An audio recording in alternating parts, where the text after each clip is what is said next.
finally here, the moment you've been looking for. My top 10 worst game theory videos. Now, I've been looking forward to making this list for a while now, and I've seen from your guys' comments that you've been looking forward to me making this video for a long time now. Now, before we dive into the top 10, or actually top 9 worst game theory videos, there are a couple things I'd like to get out of the way first. First, all of game theory's fans out there. Now, I'm not talking about all of them, just the ones who are going to write, "It's just a theory" in the comments. You see, as theories go on, people will tend to disprove theories. Therefore, complaining about me disproving several theories doesn't exactly hold water. Besides, if you're complaining about me talking about theories and disproving them, then why did you click on the video in the first place? Seriously, what were you expecting? Now that I'm done talking to Game Theory's fans, it's time to talk to my own fans about a few things. You see, I don't hate Game Theory as much as you guys think I do.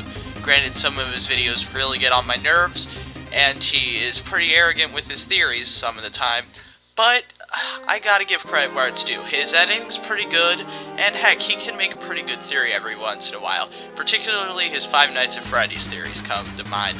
But here's another thing. I saw this one comment on my trailer video for this that I was kind of being a jerk by, essentially making my 1,000 subscriber special dedicated to hating on this guy. But here's the thing, I didn't make this my 1,000 subscriber special to celebrate hating game theory. I did it because I thought you guys would really enjoy it. So I just wanted to clear that one up right off the bat. So with all that said, it's time to delve deep into the 9 worst videos that this guy has made. And just letting you guys know one last thing, after this I'm done with game theory. I am not doing any more videos on him. I'm passing off the torch to this community that I didn't even know I was creating in the first place when I made that Mario's Mental video, to someone else. I don't know who yet. It's not like an official thing that I can just pass off a torch to someone. But with all that said, let's begin.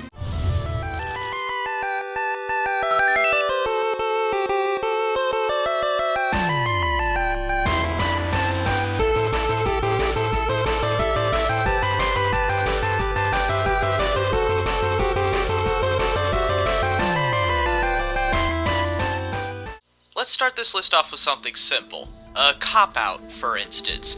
Now, how about with his Assassin's Creed video? You see, in the Assassin's Creed games, while I have never played them, I do know a thing or two about them. And those jumps that you perform off of buildings look really impressive, and an episode of this show would be a good way to determine if they'd be possible in real life. He then spends the other half of the video ranting about how the Assassin's Creed universe can't exist because apparently the gravity is wrong. Which, from his equations, I guess it could be. But the thing is, Pat, you are in no position to criticize people for their scaling issues. Seriously, this is coming from the guy who claimed that Wario was 10 feet tall. On the whole, this video isn't that bad, but it is kind of frustrating how he just dodges the question like that.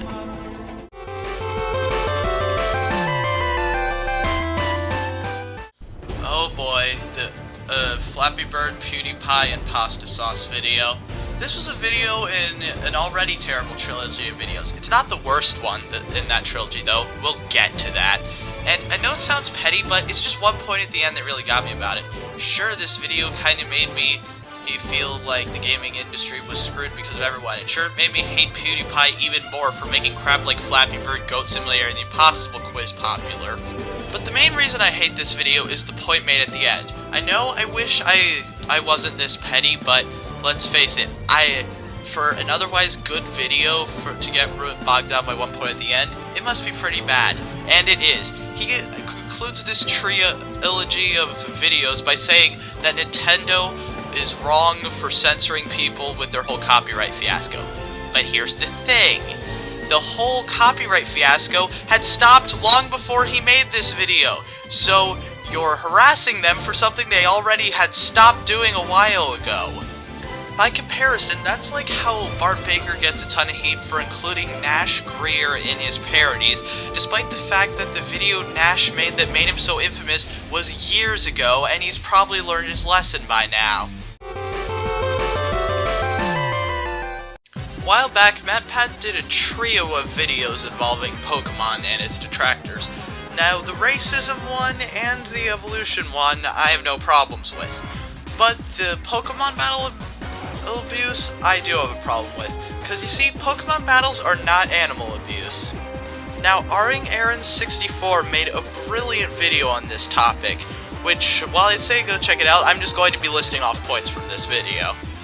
So, one of the things that makes animal fighting wrong in the real world is that animals have no real way of refusing the fight and just do what they say. Pokemon, on the other hand, have been shown to actually be able to refuse an used battle. In fact, battles are actually beneficial to Pokemon. Sure, they feel pain in it, but at the same time, how does a Pokemon evolve?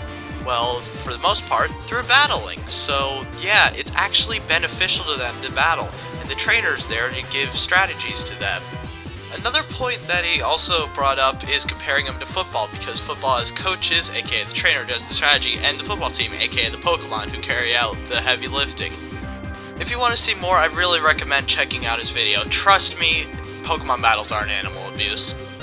But I will give MatPat credit where it's due for calling out those stupid animal rights organizations. Trust me, they deserve to be called out on all the idiotic crap that they pull.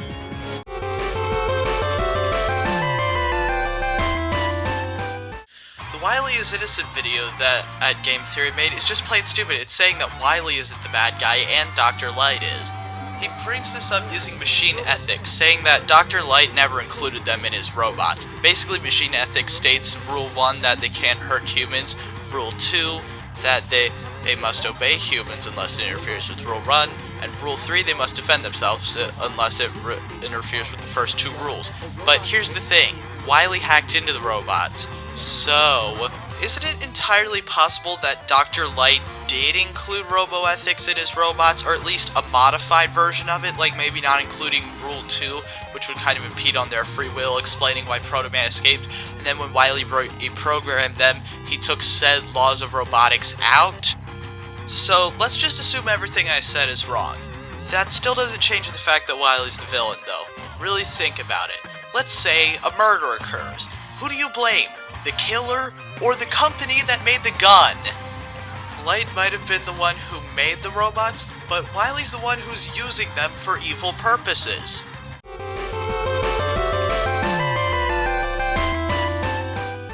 The YouTube is broken theory is scaremongering. Blatant, possibly unintentional, scaremongering. Basically, it brings up the theory of subscriber burn. Now, what is it? Well, let me tell you. Basically, the theory states that if you don't watch a certain YouTuber's videos when they appear on your subscription feed for a certain amount of time, then they'll stop showing up. The only problem is that's simply not the case.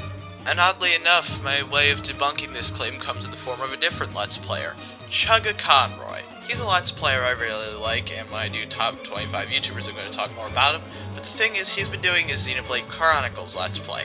I've barely seen any episodes of it. I've seen the first few episodes of it, then I stopped due to a general disinterest in the game, and the fact that the episodes that he does are so long. But guess what? Despite not watching a single one of his videos in months, by the way, just letting you guys know, he uploads daily, they still will appear right in my sub box. I'm gonna go ahead and give MatPat the benefit of the doubt and assume that this was merely just an oversight, maybe not having a YouTuber who uploads daily that he doesn't tend to watch, rather than an elaborate scheme to get at his fans to watch more of his videos and in turn give him more money. So now I bet you're wondering, what's the real reason behind PewDiePie's subscriber problems? Well, I actually have my own theory, and it's a lot less complicated than MatPat's. First, a bit of math. First off, there are tons of videos uploaded to YouTube daily, and there are hundreds of millions, or probably even billions, of subscriptions on YouTube. Now, before you say that there aren't that many people on YouTube, the vast majority of people on YouTube are subscribed to a lot more than just one channel. Now, this already makes for an incredibly high number, but there's another thing you need to take into account as well. There's also a certain percentage of people who ask to be emailed every time their subscription uploads something. Now, YouTube systems are strong, but I doubt they're perfect. With such high numbers of stuff they have to send out, they're gonna slip up every once in a while. So why is this happening to PewDiePie? Simple. He has 33 million subscribers and uploads a video at least once a day, sometimes twice. So YouTube has to send out 33 million notifications at least every single day. Heck, the same problem actually also happened to Bart Baker. Granted, he's not as popular as PewDiePie, but still has several million subscribers.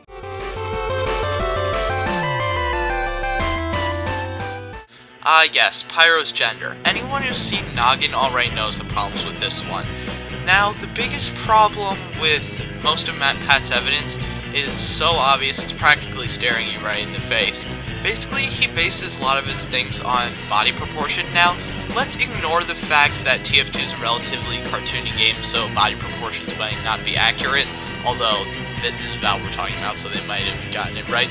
The fact of the matter is, Pyro is in a flame retardant suit, therefore stuff like finger length, waistline, or pretty much anything else are determined by how the suit is made, and not by Pyro himself, unless he had it custom made to fit him perfectly, which I highly doubt the guy who runs people over with flamethrowers constantly would do. This doesn't really prove anything. Then there's his other evidence, Pyroland, which he states as schizophrenia that the Pyro is having. But really, is it? I mean, it doesn't happen randomly throughout the game, so I don't think it's actual schizophrenia. Granted, I'm no schizophrenia expert or anything. Basically, there are 3 ways to achieve Pyroland. First off is the Pyrovision goggles, which works on other classes, so that can't be the case. What I mean by that is that it can't just be exclusive to Pyro. Believe it or not, there are actually alcohol and drug impairment goggles which simulate being drunk, used for DUI awareness and such. In other words, this is essentially the real-life equivalent of the Pyrovision goggles. As for the Rain Blower and Lollychopper, the other 2 ways to get to Pyroland, it's probably made with some sort of chemicals that cause Pyro to hallucinate. So, now I've leveled the playing field, as to my thoughts, what do I think the Pyro is? Well, I'd say man, because the voice sounds distinctly male, and all the other mercenaries are guys, so it's probably a male, but either way, both ways we know Pyro is crazy, and regardless of gender, he's still gonna be my favorite character to play as in TF2.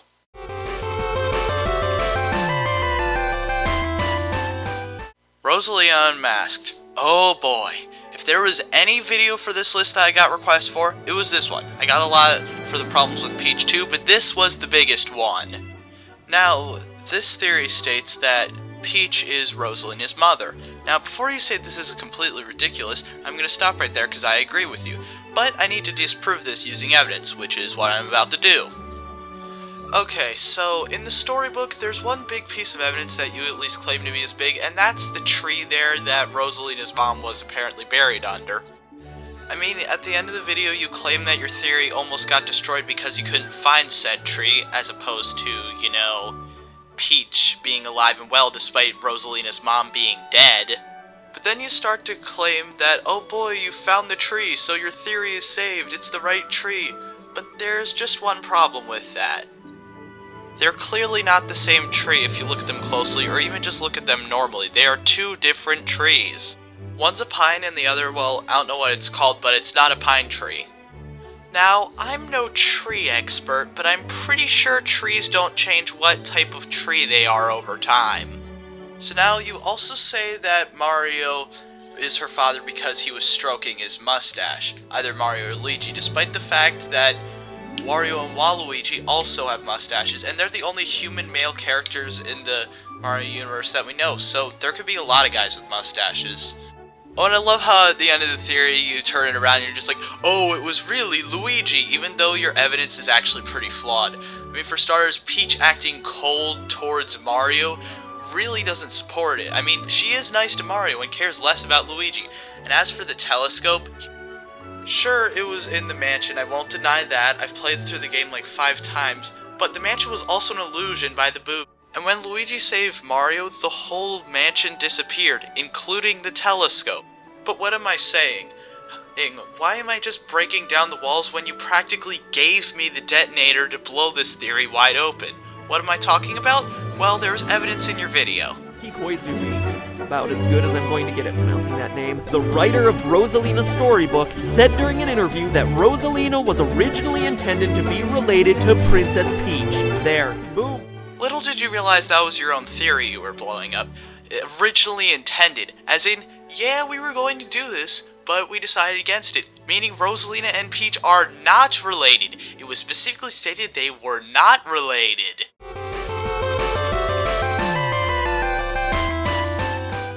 Wii U is the new Virtual Boy. This video is quite the anomaly.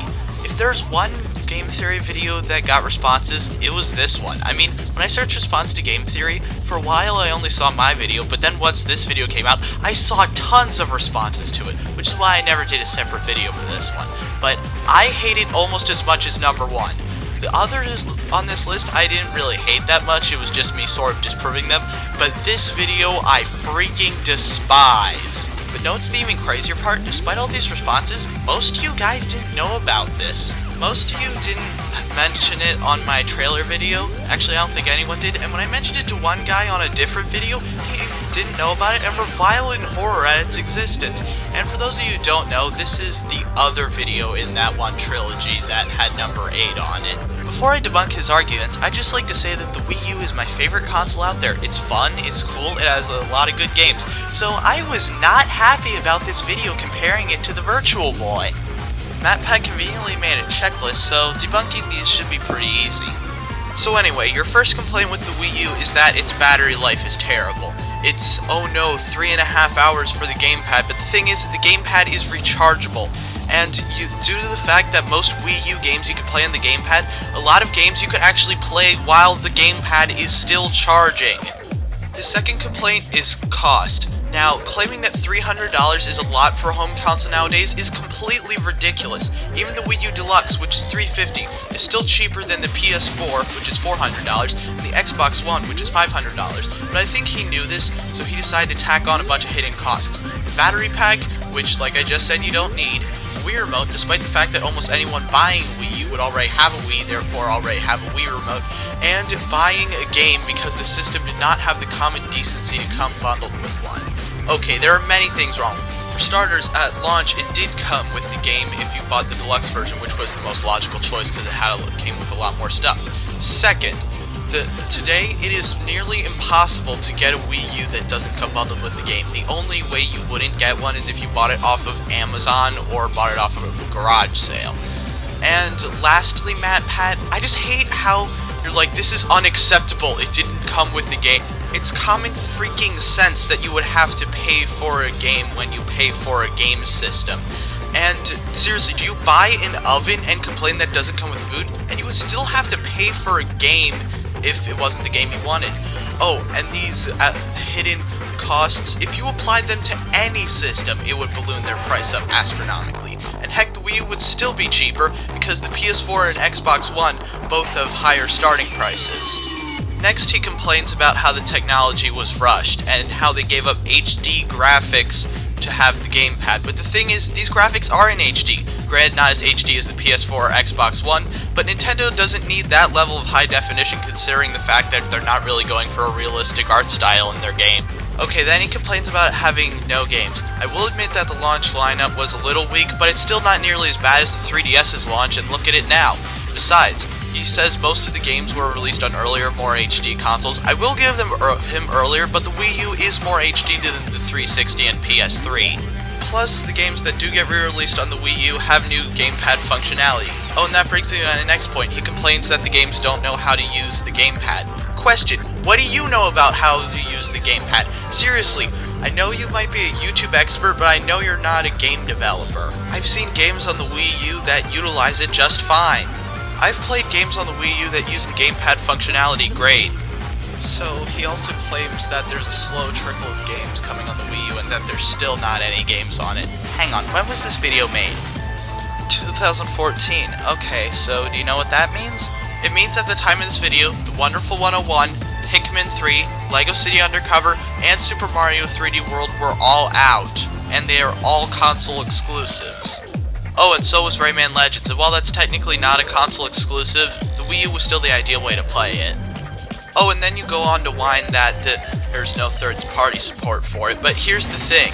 Games actually have been giving third-party support to the Wii U, it's just they haven't come out at the same time as their Xbox One and PS4 counterparts. For example, Watch Dogs, or as you call it, like an idiot watch _ dogs.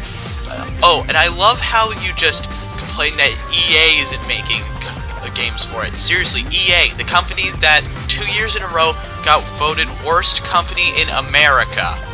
Oh, and all throughout it you claim to be a huge Nintendo fan. Call it gamer's intuition, but I'm pretty sure a guy who constantly makes up stupid excuses to make a company's console look as bad as possible isn't a huge fan of said company. You know, the Wii U actually is a newer version of an older Nintendo console, but it's not the Virtual Boy, it's the 3DS. Think about it, both of them had terrible launches, but as they've went on, both have dropped their price and gotten more and more games, giving gamers more reason to buy them. Also, it's kind of like the GameCube in a way that it wasn't as popular as the Wii, but still came out with a lot of great games.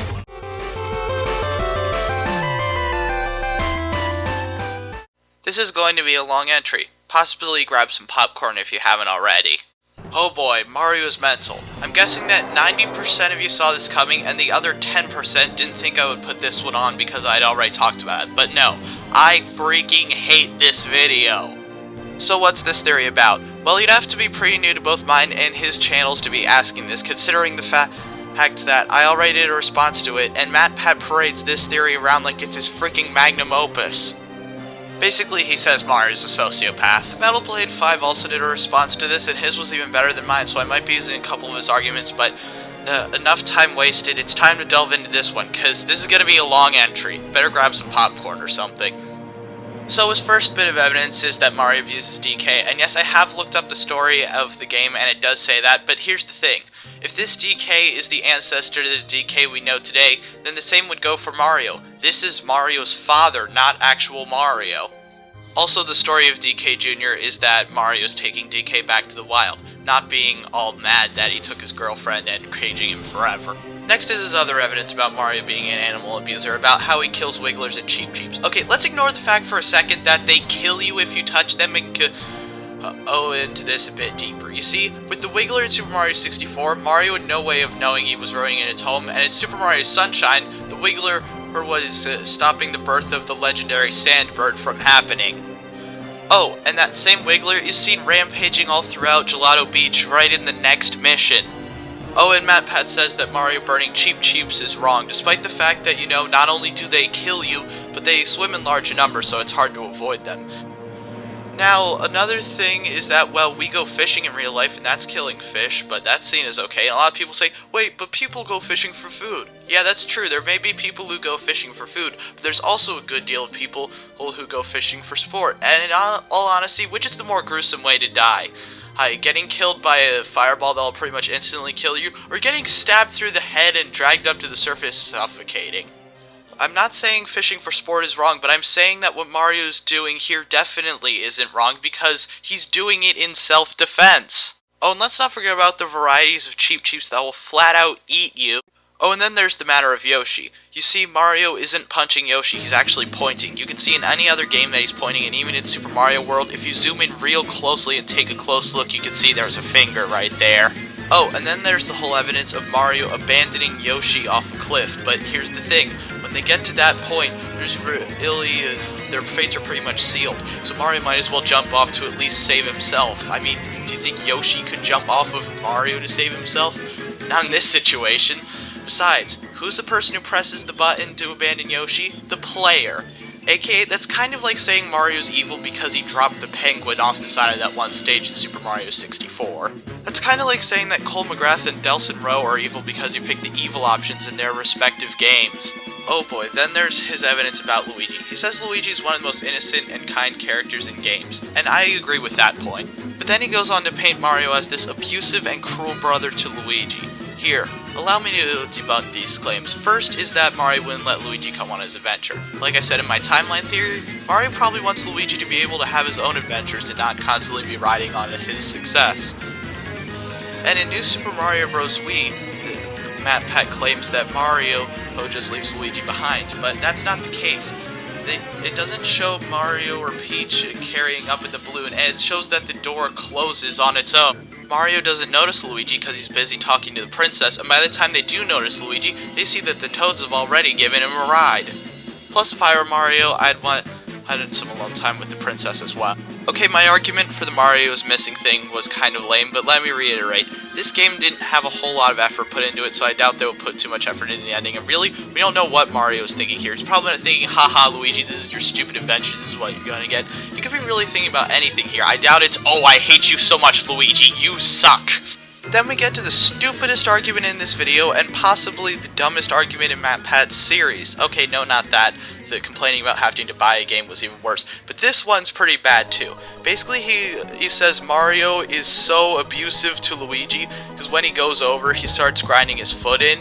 But here's the thing, that's basic sibling rivalry. All it shows is that Mario's a bit competitive with Luigi, and really brothers will be that way, especially if they're twins. I have a brother, and we've done way worse things to each other than this right here. In fact, you're treating it like Mario went up to Luigi with a knife and stabbed him in the stomach, and they started laughing about it. But no, that's not what's happening. It's just a little playful grinding on the shoe. In the words of Nate Talks to You, that's like comparing pirating movies online to robbing a bank, or comparing coffee to crack. Next, he claims Mario's a womanizer because of Pauline and Daisy. Well, the thing about Pauline, like I already said in my timeline theory, is judging from the story in the Mario vs. Donkey Kong games, they're probably just business partners. Also, isn't it entirely possible that Mario and Pauline are just friends? And I just hate how condemning you are of this. Now, I don't want to make assumptions about your personal life, but it's funny how the guy who made this video is now all of a sudden talking about the importance of a relationship and being very strict and authoritarian with it. Okay, and the thing with Daisy. I admit that my argument in the last video was kind of stupid for this, but here's the real reason why Mario's saying it multiple times. He's out of breath. Besides the hearts, is Daisy giving Mario a kiss for saving her, just like Peach always does. Oh, and the whole evidence about Mario destroying Toads because they were turned into bricks, well, here's the thing, they were turned into bricks, not brick blocks. So when he breaks them, it's actually separating the Toads so they're not moored together when they turn back. And it's made evident in games, particularly Super Mario Bros. Wii, how the whole Toad curse isn't active anymore because there are Toads trapped inside of brick blocks. Not to mention the whole Mario destroying things with the Mega Mushroom thing. He's not celebrating his massacre, he's celebrating the fact that he completed the level. Also, you say that Mario's evil and a murderer for killing Goombas. Technically, he does kill them, but that's because they're part of Bowser's army and they would kill him if they ran into him. Oh, and then you go on to make another comparison that falls into that whole Nate Talks to You quote I mentioned earlier, where you're comparing killing Goombas, which happens instantly, to an ancient, dragged-out form of torture. Yes, they both involve crushing, but they're very different. Oh, and the thing about PTSD that Metal Blade pointed out that I actually never knew is that PTSD actually happens to someone when they see another human being, again, Goombas and Koopas are not human beings, die in a gruesome and horrific way. These are very painless deaths. Even the enemies that take multiple hits appear to be more so annoyed or mildly angry at Mario, not really suffering. And then you go on to compare Mario to actual psychopaths. Now, I'm no expert, but I'm pretty sure there's a big difference between these guys. Now, believe it or not, I actually have factual evidence that this is the worst video game theory made. How do I know this? Simple. One of the big points of game theory is that, well, it's just a theory. It's not fact. But granted, most of his fans consider his theories fact, which is one of the big reasons that I made this video as well as the last video. But here's the thing, this video is a bit different. How do I know this? Well, I'm going to start off telling you it by playing a little game that originated on Nostalgia Critic. It's called Politician. Basically, I show someone saying one thing and then saying the exact opposite thing. I can definitively say Mario has antisocial personality disorder. It's just a theory, a game theory. So now you're starting to see the problem here. While MatPat is arrogant and stating it as a fact, here's the real issue. The fans are constantly believing this. Now, about half the comments I got on my Mario's mental debunking was, it's just a theory, no need to get mad. And I wouldn't, but here's the thing. a ton of MatPat's fans take it as fact without even considering anything else. They're just like, Mario is mental! You don't know anything! You're going up against a guy who's way smarter than you! Why? Because he has more subscribers than me and uses a bunch of math equations and obscure research? I don't think knowing an Asian form of torture is going to tell whether or not Mario has a mental condition. But with all that said, that's kind of the thing that's been getting me. I've been making these debunking videos to give people sort of a different perspective on it. Well, actually, that last video I did because everyone was saying Mario was mental, and I needed a way to convey to everyone that no, he's not. And here I did it partly because of that, and partly because I wanted to please you guys, and I wanted to get all the game theory videos that I was going to make right out of the way in one video. So that's pretty much it. When it comes, I made these because the fans constantly believe what MatPat says. I don't necessarily blame him. I mean, sure, he's arrogant at times and sometimes has some stupid points, but I don't necessarily blame him. I mean, I doubt he meant for everyone to automatically taking everything he has as fact, kind of like I never meant to create an entire community based off of debunking his stuff, or did I? Maybe I just unearthed it. I don't really know what happened, but and I don't really regret it either. But anyway, I am Defoffalizer, and I am done with game theory. I might watch a few of his videos in the future, but I'm done talking about him. It was fun while it lasted, but I want to go back to talking about just video games and YouTubers I like. See ya!